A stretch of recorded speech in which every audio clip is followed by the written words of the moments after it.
Nestled in the south of the Caribbean Sea, you will find the tiny island nation of Aruba. And in its capital city, Oranje, you will find Guillermo Prospero Trinidad Stadium.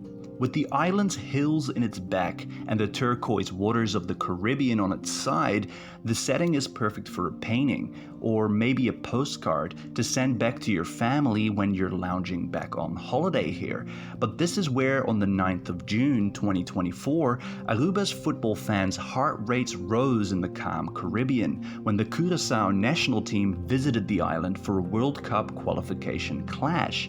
Two tiny footballing world minnows, Aruba and Curaçao, shouldn't expect to qualify for a World Cup, should they? I mean, between them, they average a FIFA ranking of 141. But for one of these teams, it's slowly starting to become a reality. And there's more to this game than meets the eye. The events that unfolded on Aruba are actually becoming more and more common around the globe when we look closer at the smaller footballing nations. For both Aruba and Curaçao, World Cup qualification has never been closer. The 2026 World Cup taking place in Canada, United States, and Mexico means the hosts have already qualified, giving lower-ranked CONCACAF teams a better chance to make it to the tournament. Not to mention, the World Cup in 2026 will be the biggest World Cup yet, expanding to 48 teams compared to 32 at Qatar 2022. Including the hosts, there will be 8 slots available for the entire region, made up of 32 challengers. There's no doubt the additional spots that have opened up for member nations that would have otherwise never dreamed of qualification are handy, but for some nations it's simply a push of additional steam in a direction they were already headed. So let's get back to Aruba, where in the 96th minute, Xander Severina scored the second goal for Curaçao. After a cagey game, this goal had put the match to bed as Curaçao came away with the 2-0 win. A second win in a row for the team as they took the top spot in their second round qualification group for the World Cup. The goal scorer, Severina, is one of the 8 players in the starting 11 who was born in the Netherlands, and one of the few who doesn't apply his trade in the Dutch Eredivisie. The connection between Curaçao and the Netherlands makes sense, as it is officially part of the Kingdom of the Netherlands along with Aruba and Sint Maarten. But the European influence didn't always run this deep. Just 10 years ago, the Curacao National Team's entire 23-man squad for the 2014 Caribbean Cup contained just one player who wasn't born on the island. As of 2024, Curaçao's team contains 18 players born in the Netherlands, and 14 of the 23 players play in either the Eredivisie or Dutch Second Division. Now let me be clear. Someone's place of birth doesn't necessarily determine their nationality, but there is a clear trend of the Curacao national team being comprised of European-born players. This is a trend becoming more common in nations with a strong historical and cultural tie to a larger footballing country, as their footballing talent is opting to represent the smaller nation. Many players hold dual citizenship, making them eligible to represent either Curaçao or the Netherlands. And for Curaçao, this trend has been growing organically over time, but really gathered steam with the arrival of one of the greatest footballing managers of all time to the country, who, if I was to read out his footballing credentials, you would think I was making things up. Dick Advocaat, a legendary coach, took charge of the Curacao national team at the start of 2024. To say it's not his first rodeo would be an understatement. On his CV, we can find clubs like PSV, Fenerbahce, Sunderland, Borussia Mönchengladbach, Feyenoord, Zenit St. Petersburg, and Rangers.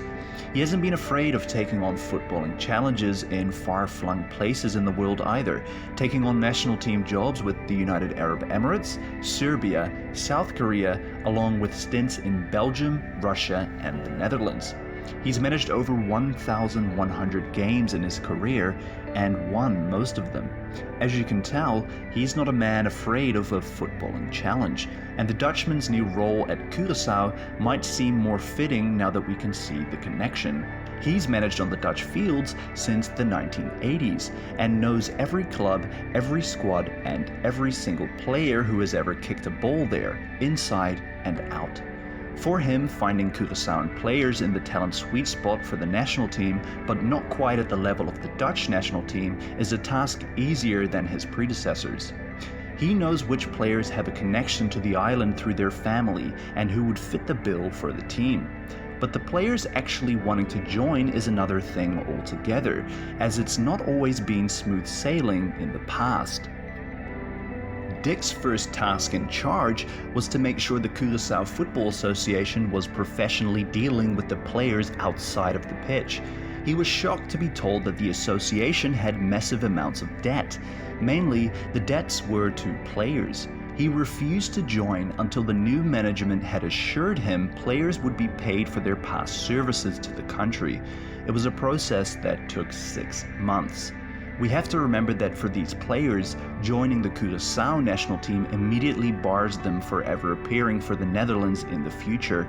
Some of the players in view for Curaçao have multiple youth appearances for the Dutch national team and feel an appearance for the senior squad wouldn't be far-fetched. Convincing players to choose Curaçao was a tough task to begin with, and the ones that had done so in the past didn't have the best experience afterwards.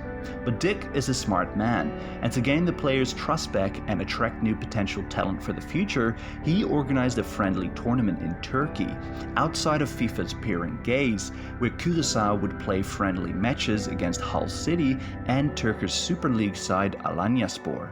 Players were free to tag along, and choosing to join the squad for the tournament wouldn't bar them from being eligible for Dutch national team in the future. It was an opportunity for them to see that Curaçao's national team had become serious business, and they were aiming big. They beat Hull 1-0 and drew with the Super League side 2-2. And his approach has been working.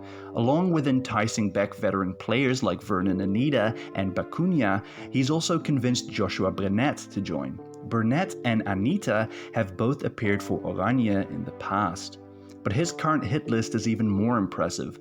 Along with Tyrell Malacia of Manchester United and Geertruida, who is currently a big part of the Dutch national team and likely won't be an option going forward, he's going after Sontje Hansen, a young talent from the Ajax Academy, and players with Premier League experience as well, like Tahit Chong of Luton Town and Justin Kluivert, whose father, Patrick, is one of the all-time top scorers of the Dutch national team. It's clear Dick Advocaat is not only a master strategist on the pitch, but also outside of it, with his out-of-the-box approach to player recruitment. As far as smaller footballing nations go, Curaçao has a footballing history to be proud of, frequently punching above their weight in international competitions against their neighbors and abroad. Notably, they won the Caribbean Cup in 2017, beating Jamaica in the final, and beat both India and Vietnam to lift the King's Cup in 2019. Winning against nations whose population outnumbered them by, let's just say, a few millions. The continued improvement of the squad through recruitment strategies and managers taking charge whose reputations speak for themselves mean Curaçaoans have a lot more to look forward to into the future. And they aren't the only smaller footballing nation facing an upward trajectory. In an ever-connected world, teams like Indonesia and Jamaica have national squad rosters teeming with exciting talent. In 2010, the entire Indonesian squad played their professional football in their domestic league. Today, the squad boasts many players who play across different European leagues, reflecting the country's interwoven European past. As smaller footballing nations continue to bolster their ranks with talent this way, the football results are undoubtedly to follow. And who knows, we might just see Curaçao playing the Netherlands at the World Cup in 2026 to witness a clash of interconnected cultures and the footballing future. If you enjoyed this video and would like to see more videos like it, don't forget to give it a like and subscribe for more football content. I really appreciate you watching. Goodbye and have a great day.